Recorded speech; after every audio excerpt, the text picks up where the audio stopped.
apa? Ribet, megang.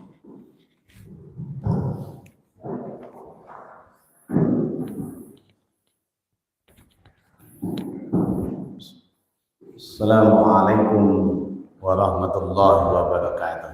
Waalaikumsalam warahmatullahi wabarakatuh. Alhamdulillahillazi ahyana ba'dama amatana wa ilaihi nusyur. Asyhadu an la ilaha illallah wahdahu la syarika lah wa asyhadu anna Muhammadan abduhu wa rasuluhu la nabiyya ba'da.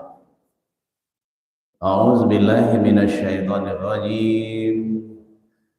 Wa qur rabbi adkhilni mudkhala sidqin wa akhrijni mukhraja sidqin waj'alni min ladunka sultanan nasira. Al-Quran surat 17 Al-Isra ayat 80. Bapak Ibu para jemaah yang dirahmati oleh Allah, hari ini kita sudah berada pada tanggal 7 Jumadil Akhir 1446 Hijrah. Makanya tanda alam melihatkan, lihat bulan itu masih kelihatan di pagi ini, itu menandakan sudah hampir agak separuh nih, itu 7. Nanti sore terbenam matahari di ufuk barat sudah 8. Nah, tidak terasa saja Bapak dan Ibu, perputaran waktu begitu cepat. Sudah Jumadil Akhir, Rajab, sudah tuh Sa'ban, aduh Ramadan. Maka secara penanggalan kalender Hijrah, jatuhnya nanti 1 Ramadan itu tahun 2025 bertepatan dengan tanggal 1 Maret. Jadi tanggal 28 Februari kita sudah mulai malam Qiyamul Ramadan, malam yang pertama. Nah, ini begitu cepat rasanya Bapak Ibu. Yang kedua, kita barusan saja menyalurkan hak politik kita. Sebagai kita warga negara Indonesia, yakni pilkada serentak.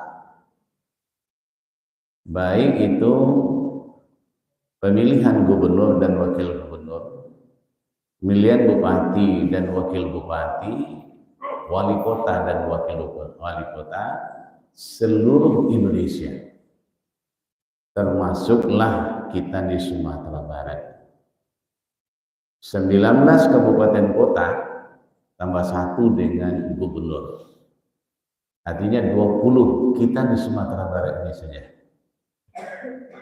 Kalaulah se-Indonesia Bapak dan Ibu, saya tidak bisa mendapatkan angka yang pasti berapa uang yang dihabiskan untuk ini, dan itu triliunan Bapak Ibu. Begitu mahalnya nilai demokrasi. Maka pagi ini sengaja saya kutip ayat Al-Quran surat Al-Isra, Al-Quran surat 17 ayat 80. Sungguh berat pertanggungjawaban pemimpin di akhirat. Sungguh berat pertanggungjawaban pemimpin di akhirat. Karakteristik pemimpin ideal itu menurut Islam. Jadi Islam itu sudah mengatur sedemikian bagus dan indahnya ajaran Islam ini. Yang pertama adalah jujur. Yang kedua adalah dapat dipercaya. Yang ketiga adalah cerdas.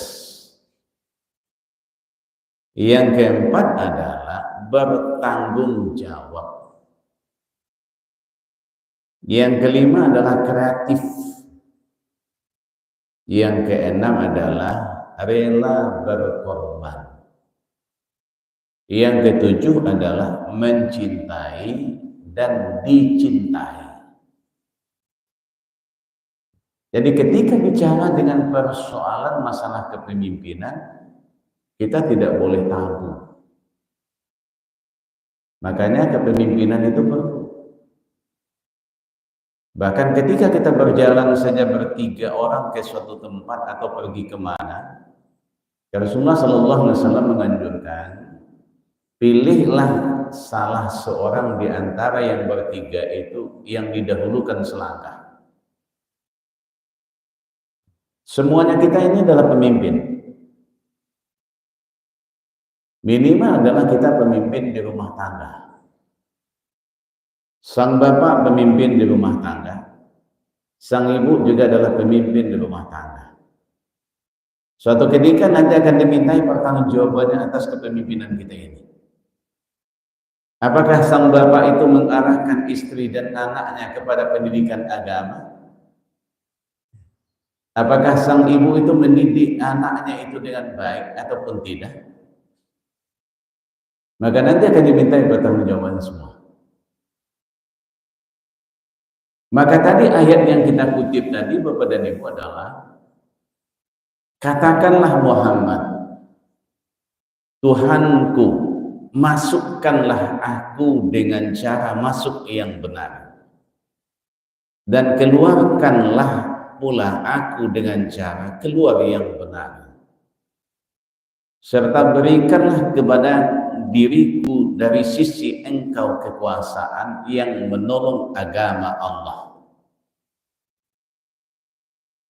Makanya dalam Islam, kekuasaan memiliki peran yang sangat penting untuk menolong agama Allah. Allah Subhanahu wa taala bahkan mengajarkan Rasulullah sallallahu alaihi wasallam suatu doa agar diberikan kekuasaan yang bisa digunakan untuk menegakkan agamanya Allah.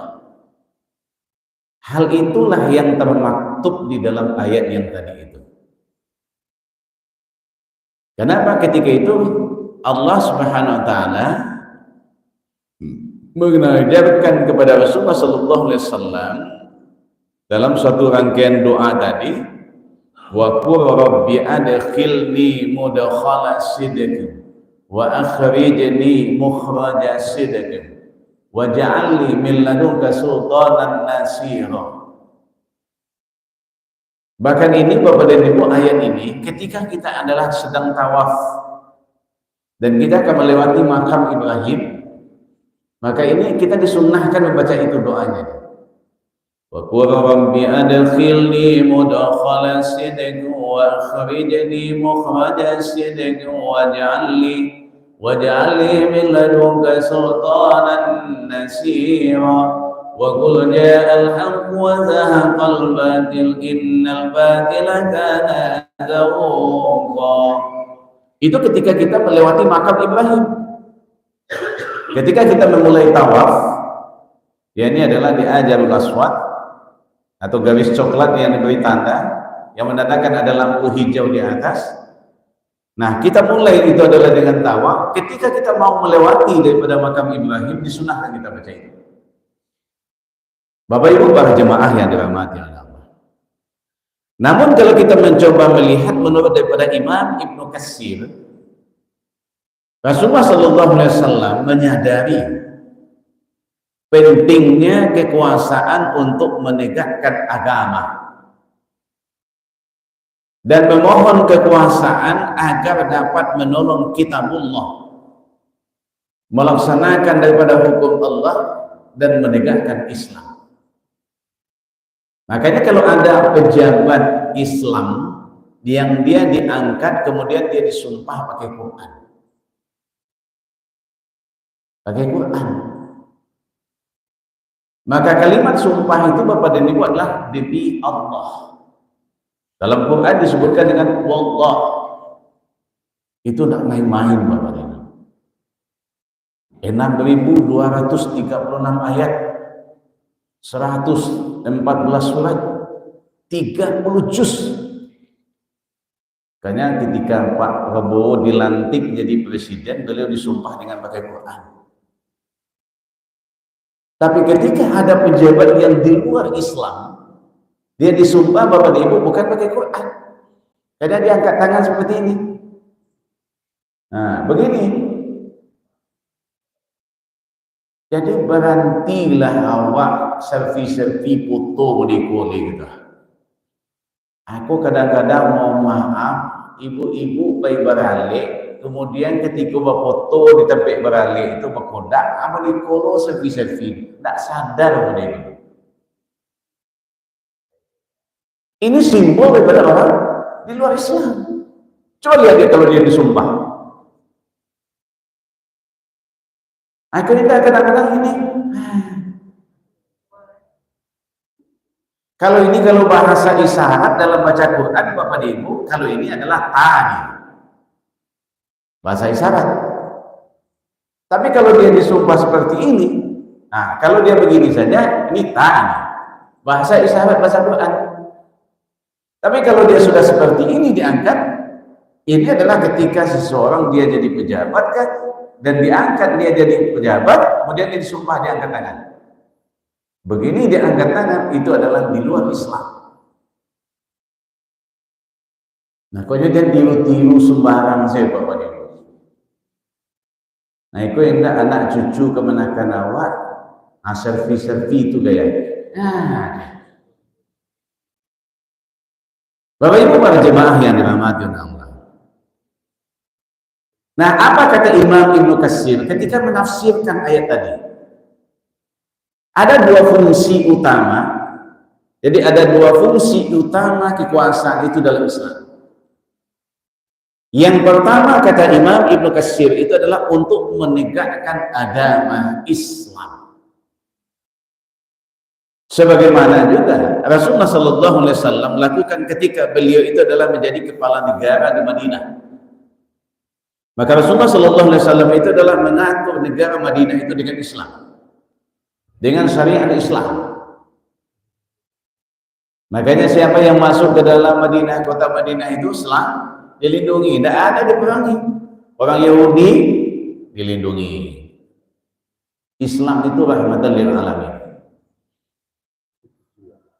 Nah, yang kedua apa kata Imam Ibnu Katsir? Fungsi kekuasaan yang kedua itu, fungsi utama kekuasaan yang kedua itu dalam Islam untuk mengurus masyarakat dengan syariah Islam.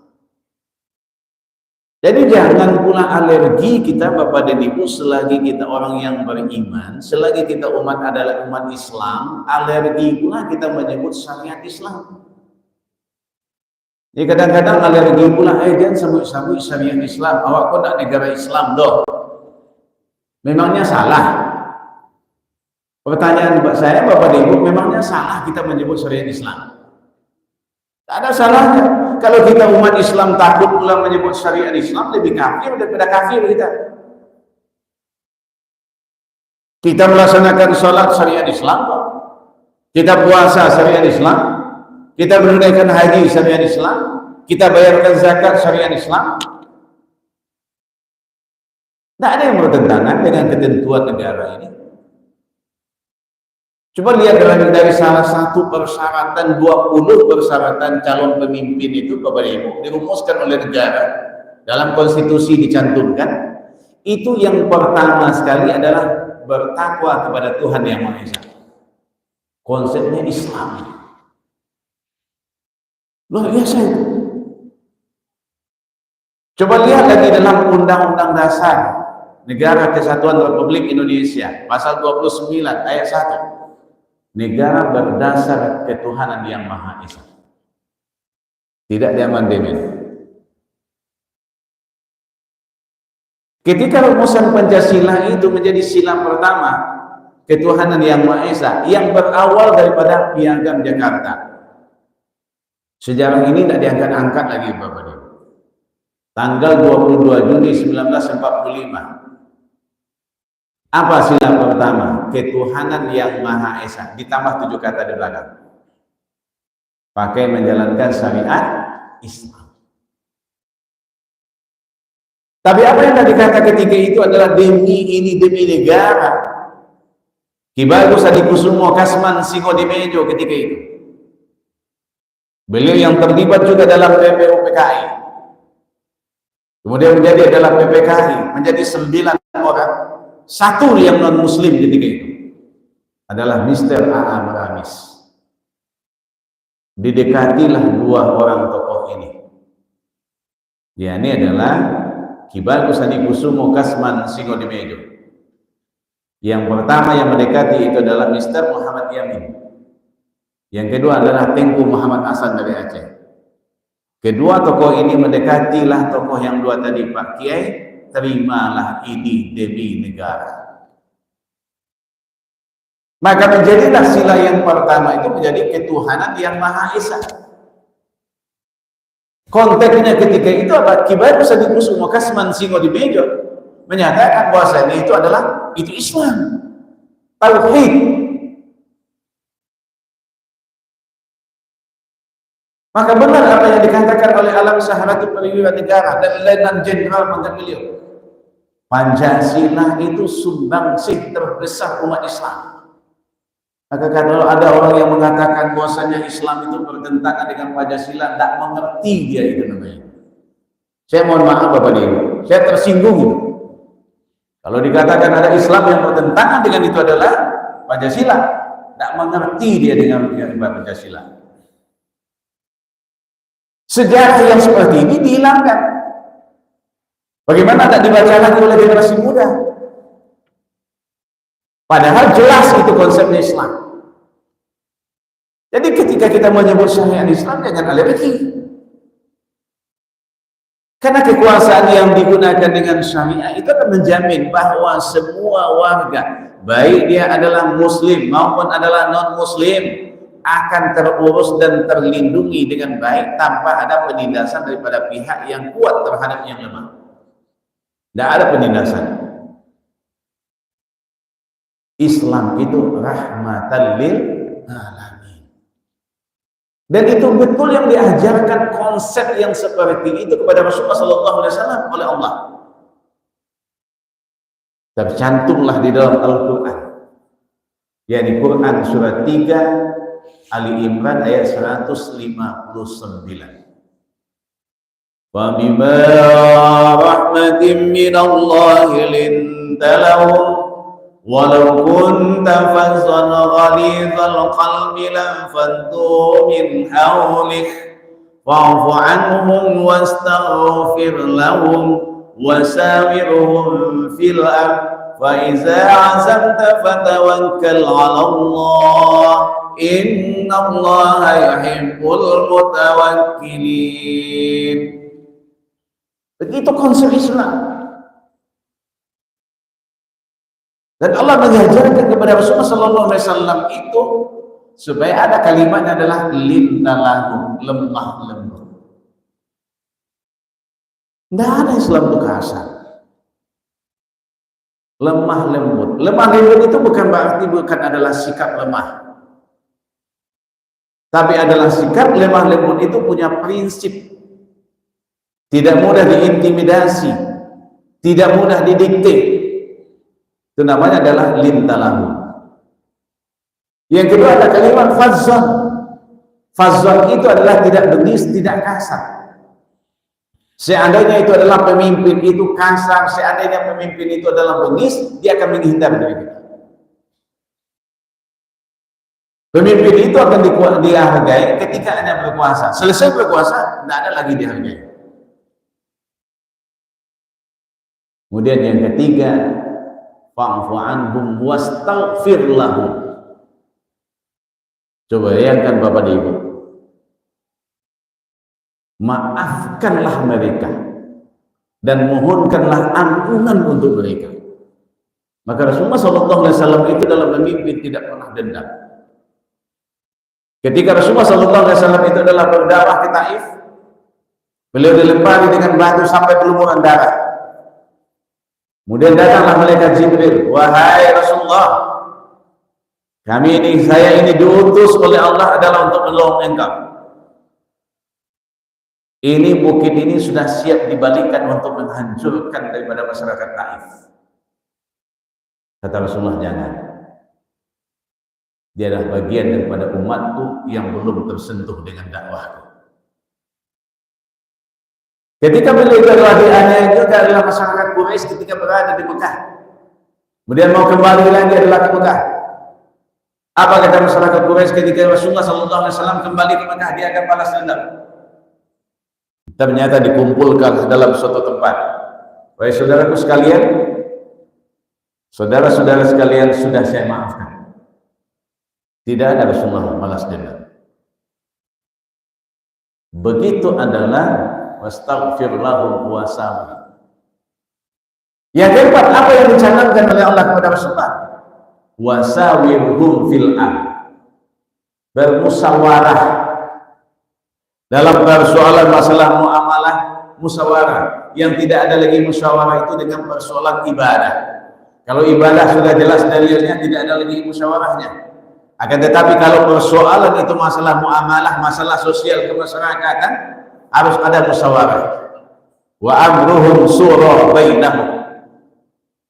Selesai itu proses yang keempat ini, 1, 2, 3 sampai 4, baru yang kelima, fa iza azamta fatawakkal 'ala Allah. Baru berserah diri kepada Allah. Itu konsep yang ditunjukkan oleh Allah kepada Rasulullah SAW di dalam karakter kepemimpinan. Bapak Ibu para jemaah yang dirahmati Allah, makanya adalah Allah itu memerintahkan kepada kita untuk memberikan amanah itu kepada orang yang berhak menerima. Innallaha ya'murukum an tu'addul amanati ila ahliha. Kata Allah dalam Quran surat 4 An-Nisa ayat 58, sungguh Allah menyuruh kalian itu menyerahkan amanah kepada orang yang berhak menerima amanah itu. Makanya ketika ada sahabat Nabi yang bernama adalah Abu Dzar, dia minta suatu jabatan, minta suatu kedudukan, sehingga Rasulullah SAW bersabda dalam hadis yang diriwayatkan oleh Muslim nomor 1825, ya Aba Zarin, innaka dhaifun. Kata Rasulullah, wahai Abu Dzar, engkau adalah seorang yang lemah. Jangan engkau minta-minta jabatan, jangan engkau minta-minta kedudukan. Tak ada menjilek istilahnya Bapak Ibu. Kau tidak minta jabatan, tidak pantas dia gejo. Atau makanya Gus Miftah. Kalau bayangkan Bapak Ibu orang dihinu itu, tukang es dihinunya segala macam. Padahal staf khusus presiden itu adalah dalam bidang kerukunan umat beragama. Model itu lo gayanya. Dipanggil lo Kiai Gus nama Bapak Ibu. Rambut gondrong model itu. Ya Allah ya Karim. Model itu tipikalnya manusia, tidak pantas. Mohon maaf kepada ibu para jemaah yang dirahmati oleh Allah. Coba yang dia seperti itu menghina orang. Anda cari itu adalah ingin cari nama, ingin melejit namanya, kan macam-macam sekarang ini Bapak Ibu cari nama ya seperti itu. Kalau ingin terkenal sekarang ini cari nama seperti itu, bikin sensasi. Kalau menurut saya Bapak Ibu itu kurang ajar. Nah Bapak Ibu para jemaah yang dirahmati. Nah selain itu pemimpin itu adalah pembantunya itu harus memiliki sifat jujur. Karena kejujuran itu membawa kepada kebaikan dan menuntun pada surga. Sementara dusta itu adalah membawa kepada kejahatan dan mengantarkan kepada neraka. Maka dalam hadis yang diriwayatkan oleh Al-Bukhari dan Muslim, Rasulullah SAW bersabda, alaikum bisidqi fa innas sidqa yahdi ilal birri innal birra yahdi ilal jannati. Hendaklah kamu itu selalu jujur, karena kejujuran itu akan membaca kepada kebaikan dan kebaikan itu akan membawa ke dalam surga. Artinya Islam itu menekankan pentingnya adalah sistem daripada pemerintahan ini berlandaskan daripada akidah, berlandaskan daripada syariat Islam, bukan daripada sistem sekuler. Makanya dalam Islam, amanah kepemimpinan itu merupakan tanggung jawab yang sangat berat, sangat menakutkan. Maka itu yang dinasihati Abu Zar tadi oleh Rasulullah, engkau adalah seorang yang lemah. Bukan dalam artian engkau lemah fisik, tidak. Bukan artian engkau lemah ekonomi, tidak. Akan tetapi engkau tidak kuat dalam menghadapi segala macam tantangan dalam kepemimpinan. Kepemimpinan itu amanah, bukan jatah. Berat pertanggungjawabannya di hadapan Allah. Dan dia menakutkan. Tidak hanya dipertanggungjawabkan itu adalah kepada rakyat di dunia, tetapi juga nanti adalah di hadapan Allah Subhanahu wa taala. Nah, oleh karena itu Bapak dan Ibu, kesadaran yang seperti inilah yang kadang kurang ketika sudah mendapatkan kekuasaan. Kenapa? Karena ini penting bagi para pemimpin. Takut dia hanya kepada Allah sehingga mereka itu tidak akan menyalahgunakan kekuasaannya. Maka Rasulullah sallallahu alaihi wasallam telah memperingatkan, sungguh kamu itu akan berambisi terhadap kekuasaan, padahal kekuasaan itu bisa berubah menjadi penyesalan pada hari kiamat. Maka dalam hadis yang diriwayatkan oleh An-Nasa'i, dinilai sahih oleh Al-Albani, Rasulullah sallallahu alaihi wasallam bersabda dan menggambarkan bagaimana kekuasaan itu. Innakum satahrisuna alal imarati wa innaha satakunu nadamatan wa hasratan yaumal qiyamati fa ni'matil murdi'atu wa bi'satil fatimatu. Kamu akan berambisi untuk mendapatkan kekuasaan, padahal ia itu menjadi penyesalan dan kerugian pada hari kiamat. Bagaimana digambarkan oleh Rasulullah? Kekuasaan adalah sebaik-baik ibu saat menyusui. Bagaimana sebaik-baiknya ibu saat menyusui? Anak ini, bayi ini hanya bahasa isyarat. Kalau dia basah, dia menangis. Kalau lapar, dia menangis. Kalau ada yang sakit, dia menangis. Jadi yang tahu bahasa isyarat ini adalah ibu. Sang bapak tidak tahu. Bahkan ketika ada anak menangis, jadi anak ke ibu, bu, anak menangis kuat, bantu tak satu sepak boleh. Kita tahu, yang mengerti dengan bahasa itu hanya ibu. Oh, dia menangis, dilihat oh tak basah, mungkin dia lapar, diambil, disusukan oleh sang ibu. Ketika sang bayi tadi disusukan, itu tidak sebatas disusukan, tapi diayun-ayunlah, kemudian dipukul-pukul pantatnya. Senang bayi tadi. Bahkan sambil itu dia nyanyi-nyanyikan juga, didendang-dendangkan juga. Kemudian nanti selesai dia adalah menyusu, dia tertidur. Sang bayi senang. Akan tetapi sebaliknya, sejahat-jahatnya ibu ketika menyapih. Ketika anak tadi, bayi tadi dipisahkan itu adalah menyusu, dengan berbagai caranya, sang bayi tadi tidak siap. Anak tadi tidak siap. Karena dia akan menangis. Dia akan menjerit daripada menangis. Karena sang bayi tidak siap berpisah dengan seperti itu. Itulah gambaran kekuasaan tadi digambarkan oleh Rasulullah. Makanya sekarang ini semua orang berebut untuk mendapatkan kekuasaan. Dengan segala cara dia melakukan. Punya berdoa kepada Allah, Bapak dan Ibu, ketika awak memilih kepatang dengan kalimat Bismillahirrahmanirrahim, seandainya benar yang saya pilih ya Allah, itu adalah atas petunjuk Engkau ya Allah. Tapi seandainya salah yang saya pilih ya Allah, saya tidak terlibat dalam kesalahannya. Ambo itu doamu Bapak dan Ibu. Iya kan? Kalau awaknya salah, Bapak dan Ibu tidak terlibat dalam kesalahannya. Itu betul yang ditakutkan oleh para khalifah terdahulu. Seperti Abu Bakar As-Siddiq radhiyallahu anhu. Itu juga yang ditakutkan oleh Khalifah Umar bin Al-Khattab radhiyallahu anhu. Kenapa?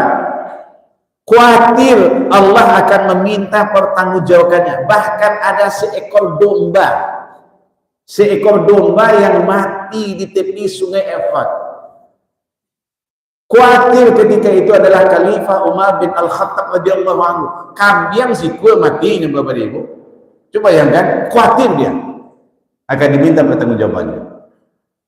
Maka sang khalifah Umar bin Al-Khattab radhiyallahu anhu, beliau tidak pernah tidur itu adalah senja. Beliau selalu tidurnya larut malam. Ketika beliau larut malam, beliau keliling. Kelilingnya bukan belusukan, Pak. Jadi kini ko lay dojo keliling Bapak Ibu ketika pilkada, ketika pilpres, ketika pilgub, ketika pilcaleg, kelilingnya. Tapi Khalifah Umar bin Al-Khattab radhiyallahu anhu tidak. Beliau keliling di waktu tengah malam. Suatu ketika beliau melihat ada sebuah rumah. Hari sudah larut malam, lampunya masih hidup. Dan rumah itu agak reot. Sang khalifah tidak puas dengan seperti itu, didekati rumah tadi. Ternyata kedengaranlah suara anak kecil menangis. Semakin didekati, semakin keraslah tangis anak kecil tadi. Kemudian sang khalifah tidak puas. Ternyata memang kedengaran di dalam rumah itu masih ada yang belum tidur. Diketuk pintu. Ketika pintu diketuk, kemudian dibaca salam, kemudian dibukakan pintu. Yang membukakan pintu adalah seorang ibu. Tanya sang khalifah, kenapa ibu belum tidur? Ini sudah larut malam. Kenapa anak ibu menangis? Jawaban daripada sang ibu tadi, saya belum tidur karena memasak. Anak saya menangis karena kelaparan. Kemudian ditanya, apa yang ibu masak? Yang saya masak adalah batu. Coba bayangkan Bapak dan Ibu, sang ibu tadi memasak batu. Ketika nanti ditanya oleh anaknya, lah masak mah sebentar lagi. Bilo batu ke masak. Walaupun mengicuh aja jawabannya, sebentar lagi. Jadi yang ibu masak apa kata sang khalifah? Batu. Sang khalifah tertanya. Apa kata sang khalifah? Saya sebagai diberi amanah, saya harus bertanggung jawab kepada umat saya. Ada di antaranya ini adalah mati kelaparan seperti ini. Beliau keluar rumah, menujulah suatu tempat namanya Baitul Mal. Diambillah apa yang ada di Baitul Mal itu, ketika itu apa yang bisa dimasak, diangkat sendiri. Ketika itu, ajudan daripada sang khalifah ini melihat, wahai sang khalifah, izinkan kami membantu engkau, jangan engkau mengangkat daripada bahan ini. Biar kami yang mengangkat. Kata sang khalifah, tidak.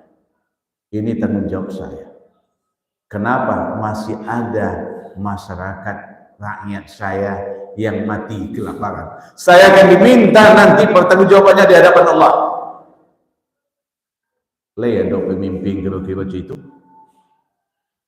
Nyeblusukan Bapak dan Ibu ketika akan pilpres, pilcaleg, pilkada, pilgub. Tapi lah selesai itu lihat tahu dojona. Berapa banyak juga saat sekarang ini adalah orang yang masih ada yang tidak makan. Saya, Bapak dan Ibu adalah salah seorang pimpinan Basnas Provinsi. Merasakan itu hampir setiap hari kami layani. Saya verifikasi ke lapangan Bapak dan Ibu sampai itu adalah ke luar kota Pasaman Barat, segala macam ke Pasaman. Saya dapati bagaimana kehidupan orang di sana. Bukan main Bapak dan Ibu. Menangis kita melihat. Ada saya satu tempat Bapak dan Ibu adalah pakai rakit. Rakit apa ini? Dari buluh dibuat Pak. Bukan dari rakit batang pisang. Dari buluh. Didayung di itu untuk sampai ke dekat rumahnya itu. Itu hampir saya maghrib sampai di sana. Sampai di sana saya menangis. Ya Allah, masih ada masyarakat umat seperti ini ya Allah. Hamba diberikan amanah sekarang ini, mudah-mudahan amanah ini hamba tidak sia-siakan. Saya lihat seperti itu, langsung saya ACC ketika itu Bapak dan Ibu, kalau ada itu tanahnya, segera kita bantu rumahnya, kita pindahkan. Kita bantu. 25 juta dibantunya Bapak dan Ibu. Bisa tagak rumah sederhana, bisa hidup sekeluarga di sini. Coba bayangkan, barak ini biaya demokrasi. Pemilihan presiden pileg kemarin ini menghabiskan 71 triliun. Belum lagi ini adalah pilkada serentak se-Indonesia, berapa triliun yang dihabiskan. Belum lagi adalah pemindahan, itu adalah ibu kota ke IKN, berapa triliun uang dihabiskan. Sementara masih ada masyarakat yang masih membutuhkan. Cuma kita berharap dan berdoa kepada Allah, mudah-mudahan para pemimpin yang diberi amanah saat sekarang ini peduli dan memperhatikan nasib hidup rakyat, yang mana sekarang ini rakyat tertindas dan semuanya saat sekarang ini, masa ini adalah serba sekarang ini naik semua. Masyarakat sekarang ini mengeluh, semada siapa mengeluh? Tidak ada gunanya. Ibu-ibu ke pasar, semada siapa mengeluh? Belanja semuanya mahal sekarang ini, kepada siapa mengeluh? Tidak ada artinya. Mengeluh tidak ada artinya. Memang kita berdoa kepada Allah. Mudah-mudahan bapak-bapak kita, para pemimpin-pemimpin kita yang diberi amanah, diberi petunjuk ke jalan yang benar, diberikan kekuatan kepada jalan yang benar. Kalau tidak, kita doakan juga. Ya Allah, kami sudah mendoakan ke jalan yang benar. Seandainya juga tidak mau ditempuh jalan yang benar, ya Allah, berikanlah teguran yang setimpal dengannya. Assalamualaikum warahmatullahi wabarakatuh.